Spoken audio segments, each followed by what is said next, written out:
أتيت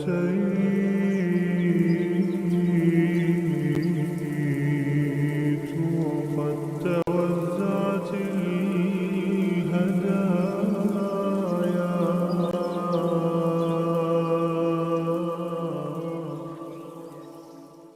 Assalamu alaikum wa rahmatullahi wa barakatuh. Welcome to my very first episode of Perspectives of Peace. I can't believe I'm actually doing this. I'm talking very quietly because I don't know. I'm in my room and I know that nobody else in my family can hear me right now, but I'm still paranoid that like my mom's listening at the door or something. Mom, if you're listening to this, love you. Um, so, Assalamu alaikum. My name is Judy. I'm not going to disclose my age on here, but I am a young Muslim girl, just like I'm sure many people listening to this podcast are. I don't know. I feel like this is an interview and I'm supposed to like explain my credentials or something. I don't know. So, I've been wanting to make a podcast for like a really long time. I started listening to podcasts, I think it was last year during the summer when I quit listening to music and I found like Muslim girl podcasts. Now it's like all I listen to is just different like Muslim girl podcasts, and I literally love all of them with all my heart. And ever since the first one, I was like, I could do this. Like, I would love to do this. And so, well, why the heck don't I do this? And so I think this is like probably the first episode I've ever tried to record, but I just told myself that we're just gonna do it because what the heck? Why the heck not? This episode is, at least the name I have for it right now, whether this is the name that I end up actually leaving with it or not, is Staying Halal, or like, yeah, staying on the path of like halal in a haram world. And I've thought a lot about this, and I knew I wanted this to be my topic because I don't live in a Muslim country or anything, and I also live in a place that like I do not have a single other Muslim around me other than my family. I'm the very first hijabi ever to attend my school, and so like at least like 'cause we have a graduation, like a wall full of everybody who's graduated from my school, and I will be the very first hijabi to graduate at the end of this year. So yeah, first hijabi to go to my school. I'm pretty sure I'm the first Muslim that a lot of people here have met. Like, I don't live in a super populated area. I live in a town, which I love living here, but it's not very diverse. I guess you could say that's like my credentials for this episode is know very well firsthand. I live it every day, like being Muslim in a place like and trying to stay on the right path in a place that normalizes haram so much, and having absolutely no one else around you to try and like maybe except for your family, but like none of your friends specifically trying to push you towards Islam. So I guess you could say that's my credentials for this episode. So inshallah, I'm gonna share my, I guess, top 5 tips to basically stay on the path of Islam, or like stay on like the halal path or in this haram world.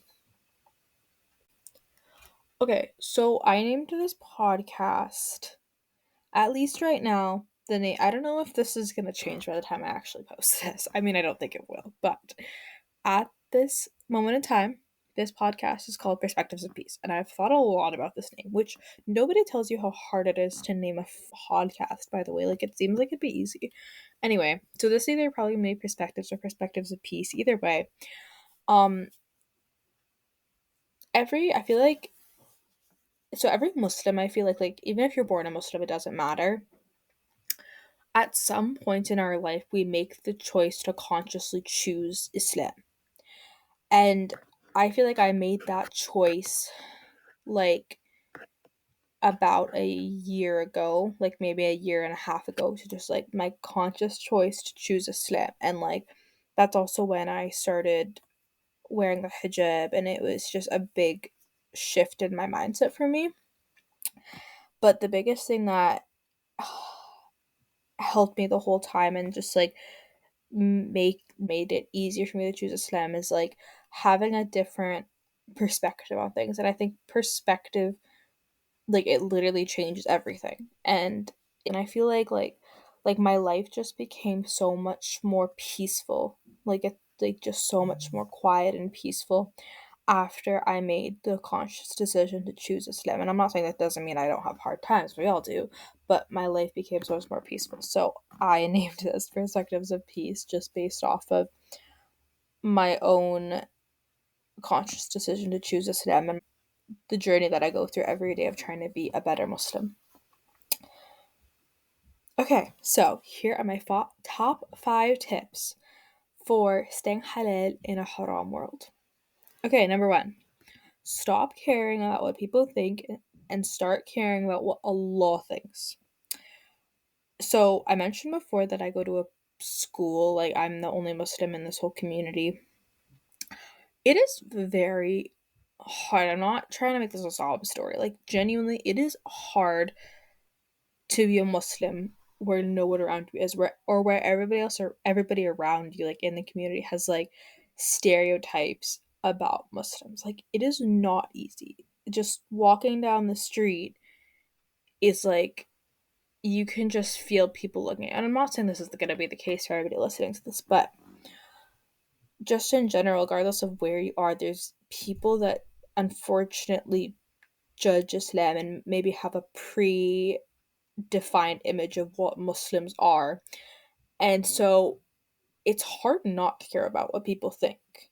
It's very hard not to care about what people think. Like, even not even on the topic, just in general, like, especially girls between the ages of, like, I want to say, like, 12, 13 to, like, I want to say for me, it was like till I was like 16, 17.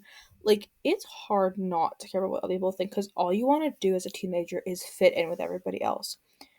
And like, for a lot of us, like, this might be different per person. Like, if you have friends, like, I'm just gonna use hijab as an example. Like, if you have friends that a lot of your friends wear hijab, inshallah, inshallah, inshallah, male, if you don't wear the hijab already, may Allah make it easy for you. But a lot of the time, like, especially during that age, like, you can go through that together. Like, you're not different if everybody else around you is like that. But you might have that, like, say you go to Islamic school, like, everybody around you might wear hijab, but like, it's not always the case. You know what I mean? So, like, just having the, just visibly choosing to be different from people is really hard, and just caring about what people think, and just, it's hard, especially just like for when we're younger. Like, it's not easy not to care about what people think. But like, at the end of the day, like, why do I care about people's opinions?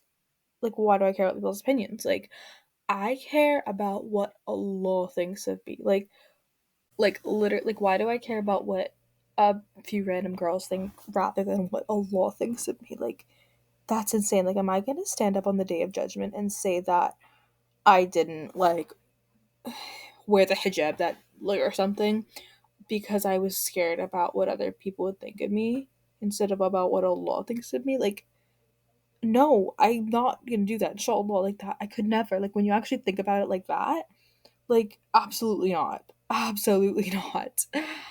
So, yeah. And I'm not saying it's just like, stop caring about what other people think, and then it's just gonna be like, oh my gosh, why didn't I think of that? Genius. But I'm saying, like, internalize it more, because you are never going to please everybody. This is for all my people pleasers out here. You're not going to please everybody because people change their minds. People are all different. People can't decide what they want. People are going to hate you either way. Like, people suck, okay? So stop listening to what people think and start caring about what Allah thinks. Okay, number 2. Also, like, everything that I say in here, like, this is I'm saying this to myself before I'm saying it to anybody else, let's be clear. This is a big one that I'm trying to work on right now, is like making time for Islam. And it's like I said before, like it's not easy, especially when you have like such a busy schedule. Like, and I'm not talking about like your five prayers or something, but I'm talking about like just like consciously spending time reflecting on the values and teachings of Islam. Just little things like that. And like personally for me, like I cannot, unfortunately, I don't understand Arabic. Like I'm from Egypt and my whole family is, so like I am learning. I'm trying, I'm learning. Um, but like I read the I learned actually, so I took a class over the summer and I learned how to like read Arabic, but I don't understand it. So what I've been doing, well, I should do this more. I say this like I've been doing this every night or something. No, I should really be doing this more. But what I'm trying to build the habit of right now is reading the translation, because I have an app with the translation of the Quran on my phone. Like reading that, because especially surahs you know too, and then just learning the meaning of it. Like, and oh my god, like subhanallah, like I've been reciting these surahs my whole life, and now at today years old, like this is when I'm learning the meaning of this, and it's so beautiful too. Like it just bringing it back to perspective, like it gives you a whole new perspective on everything. It's just so beautiful, and I'm like, oh, why haven't I like learned this before? Like I'm actually an idiot. Like stuff like that. And then also like praying sunnah prayers is like I really like, tahajjud or tahajjud, like oh my gosh, I literally, it's life changing, and I do pray tahajjud, but I want to be praying it regularly. Like um oh, I can't remember where I heard this, but I heard a lecture somewhere. I think it was by Omar Suleiman. I think I heard this during like Ramadan or something. And like it was talking about how like the Sahaba of the Prophet sallallahu alaihi wasallam, like they would pray tahajjud like every single night. Like they're not like, oh, you know what? I take that back. I take all that back. This is not about tahajjud. This is about um um istikhara. I believe that's the prayer name. I believe that's the prayer name. If not, editing me, come back and fix this. But I'll Google that later. Actually, let me Google it now, because am I messing this up? Istikhar. I don't know how to spell this, guys. Okay, wait, I'm googling it. Yeah, istikhara. I'm right. Okay, salat al istikhara. That's what I was talking about. But the istikhara and tahajjud. So the salat al istikhara is for like seeking guidance and making important decisions, and salat al, I guess that we call it salat al tahajjud. I don't know. It's like basically, for anybody that doesn't know, the best way I could sum it up, it's like, you know what? Let's Google it, because I don't want to say something wrong here. Okay, I'm going to the Akin Institute and I'm gonna see their definition of it. Okay, I found it. So, the prayer at night is termed in Arabic as either Qiyam al-Layl, standing at night, or if occurred at any amount of sleep, tahajjud, and is the most important prayer after the fard obligatory prayers. This is based on the Prophet sallallahu alaihi wasallam's clear words.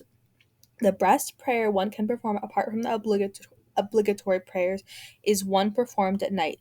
He sallallahu alaihi wasallam emphasized its importance when he said, "Every believer should pray at night, even if only as long as it would take a milk to milk an ewe." And what is after the Isha prayer in the night? Milking an ewe generally takes between 1 to 5 minutes for an experienced milker. So this is not a podcast about Salat al Tahajjud, but like making time for stuff like that, like, and like we like pray like Salat al Istikhara when we want to like make a huge life decision, when the Sahaba literally prayed this like every night. Like how embarrassing is that for us? So specifically me, like I'm talking to myself right now, but like they used to pray this every single night. Like they didn't just pray for big decisions, they literally prayed it for every single decision for their life, because everybody loves to talk about like the importance of like trusting Allah, and I can't remember the name of it right now, but you know what I'm talking about, like the importance of trusting Allah and like all that. Like when we don't even pray Salat al-Istikhara regularly, like, we pray it for like big decisions when literally like we should be praying it so much more often. And I'm literally talking to myself right now, okay? So no one come for me. But like just making time for stuff like that and just making time to remember Allah is just like so important. Okay, number 3. This God, this is a big one for my hijabi sisters. Um Remembering that you represent Islam. So I mentioned before, like I think that I'm for sure the first Muslim that a lot of people I know from school have probably ever met before, just because I live in a very, very, I don't know what the word for not diverse is, but not diverse place. And that's kind of scary. Like when you think about how you represent Islam, because like if I'm the first Muslim they met, like their opinion of me can unfortunately literally shape their opinions of what they think of Muslims. Like that's actually terrifying, but it just means that like I have to tell myself like my hijab, like with me wearing my hijab and me just being me, like represents all Muslims right now, all of it, because I'm the only Muslim they ever met. Do you know what I mean? Like, and it's so scary, but also all about perspective. If you take the flip side of that, like imagine that like my character could be the reason that someone sees like good in Islam or chooses to learn about Islam. Like that is like all I could ever ask for, is that something that I did could help lead somebody to Islam. Literally that's all I could ever ask for. Like I said, that's a big one for my hijabi sisters. Like wearing the hijab obviously is not easy, and like wearing the hijab you're always representing Islam, and so we have to remember that we're always representing Islam. We are helping shape people's opinions of what Muslims are like. So if you're always openly sinning, let's say, like, and people know you're sinning, like, that just gives, I don't know, for me, that it just gives a bad impression not on them, but on the religion. And that's just like so scary. That's so scary to me that something that I did could, like, the flip side of what I said before, that something that I did could be the reason that someone sees Islam negatively, because, like, Muslims are not perfect, but Islam is perfect. And I'm not perfect, but I have to try and represent Islam in the way that it should be represented. Basically, be the reason that somebody out there sees good in Islam, not sees bad in Islam. Okay, number 4. Think about all the good deeds that you're getting for your struggles. This one is literally the only thing that gets me through the day sometimes. Like, okay, so um I'm gonna use hijab again as a good example, just because this is something I can use it as a real life example for. Like when I'm having a rough day wearing the hijab, like when I'm having a rough day wearing the hijab, I tell myself this a lot. I have to remind myself that I'm getting even more good deeds for putting the hijab on and struggling with it, but still doing it, than someone might be for wearing the hijab like with a bunch of people that around them wear hijab. Like I'm the only hijabi. Like and I struggle with being the only hijabi and not having anybody that can like I can relate to other than my mom, but she doesn't go to my school, so that doesn't work like that. I'm literally getting good deeds for my struggles. Like what kind of cheat code is this? Seriously. Like subhanallah, like it's just incredible. It's just incredible. Like, what do you mean that like I'm struggling with it, but then Allah is rewarding me for my struggles? Like, you think it'd be the opposite or something. Like, why are you struggling with it? But no, Allah is subhanAllah, the most gracious, the most merciful. Like, He's literally giving me good deeds because I'm struggling with this command from Him, but I'm still doing it. Like, that's incredible. That's incredible. And just in general, like, all like if you're struggling, you feel disconnected from Allah, but you're making that effort to still do the things you're supposed to. Like maybe you're struggling with your prayers. but you're still getting up 5 times a day and you're praying your prayers. You're getting more good deeds for struggling but doing it than you would be if you literally like weren't struggling right now. Like that's amazing. That's actually amazing.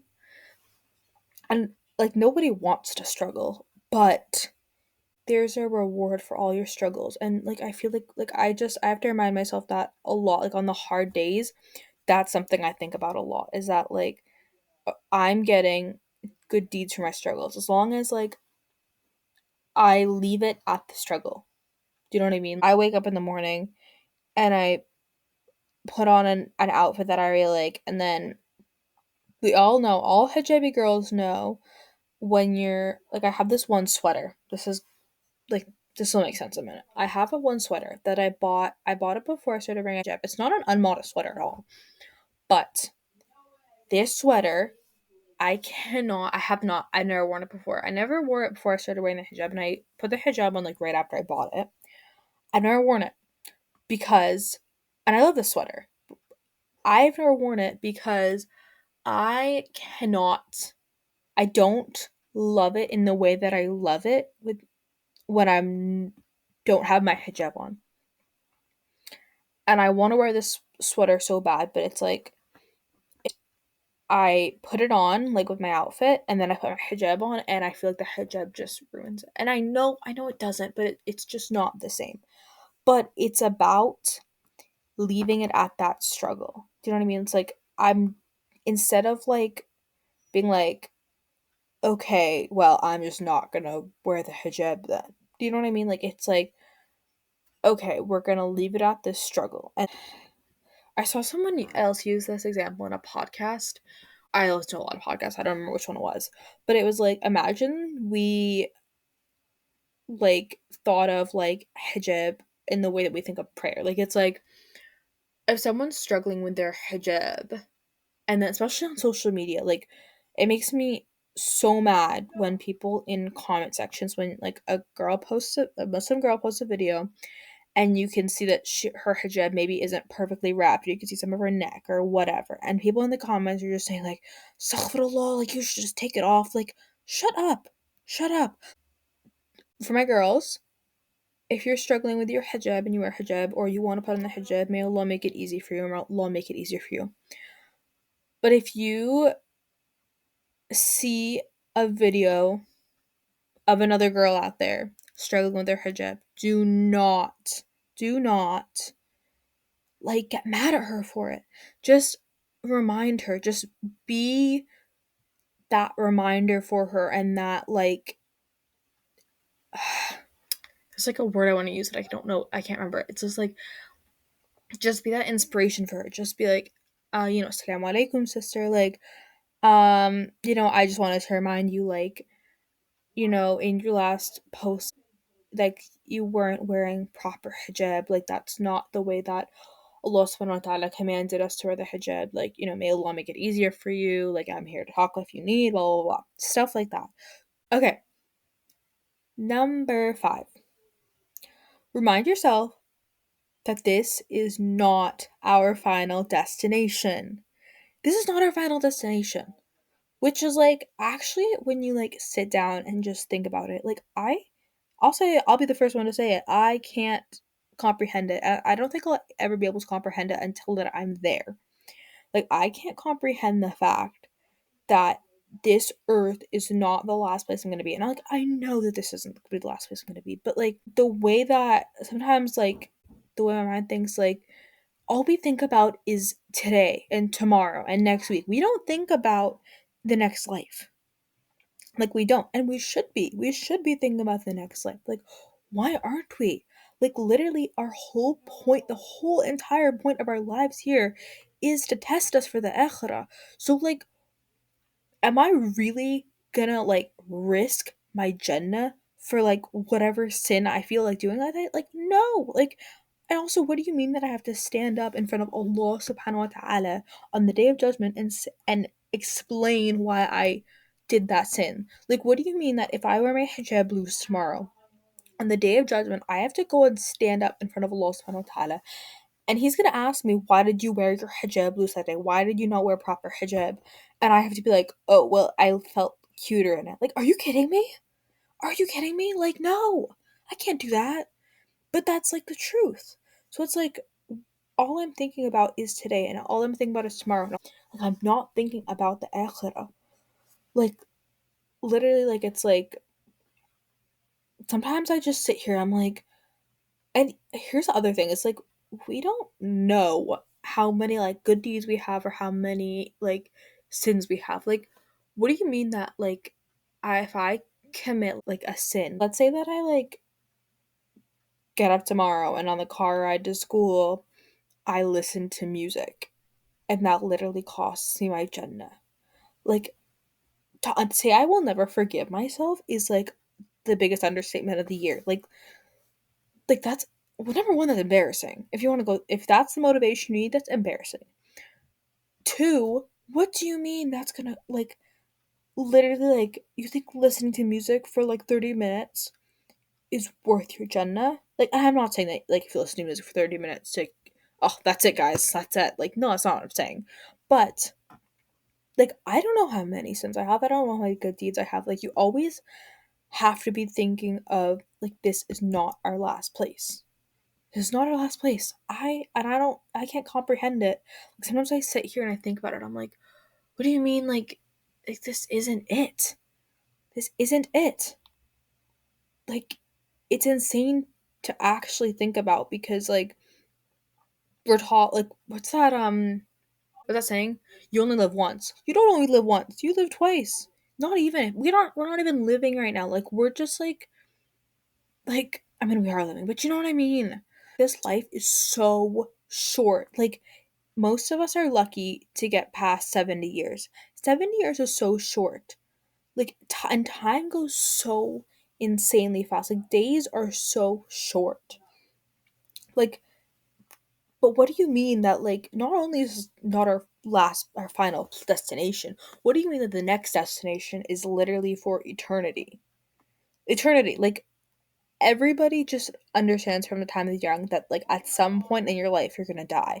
But what do you mean that in the next life you're not gonna die? That's literally eternity. Like, are you kidding me? I can't comprehend it. I'll be the first to say it. I can't comprehend it. Like, it's insane to think about. But that's just, like, such a huge thing, is it's like, that's probably my, like, the biggest thing on this list. Is just remind yourself, and I have to do this for me too. Like, I have to remind myself, this is not our final destination at all. Like, not even close. Which is so, it's literally a test. Let's say I actually have a test this Wednesday. So I know that if I go take that test this Wednesday, without studying for it, like, I'm just like, I'm staring at that paper and I'm like, I wish I had studied. Like, you just wish it. And, like, you're like, I know how to do this. You know what I mean? But you didn't study. And so you can't get the answer right and you fail the test. Okay? Okay, whatever for, like, a math test. Not whatever for literally the test of whether I go to Jannah or not. Like, that's, oh my gosh, I could do a whole episode on this. I probably should, honestly. It's just, it's insane to me. I can't comprehend it. I can't comprehend it. Okay. I hope you enjoyed that episode. I know it was mostly me rambling. Um, but I can't believe I actually just recorded that. Honestly, I'm really proud of myself because I've been, like, telling myself I'm gonna do this for ages, and I just sat down with myself last night and I made that list, and I said I'm gonna record it, and I'm proud of myself. Alhamdulillah. So I guess let this podcast be your sign to go do that thing you've been wanting to do. Don't put it off, especially if it helps get you closer to Allah subhanahu wa ta'ala. Okay, thank you all so much for listening to this. If you're still here, thank you for listening to that whole thing. Congratulations on making it to the end. So, if you want to follow me on Instagram or TikTok, my Instagram is, and TikTok, I believe, is just Perspectives of Peace. If you want to keep up on there, I post kind of regularly. Thank you all for listening. Assalamu alaikum wa rahmatullahi wa أتيت barakatuh.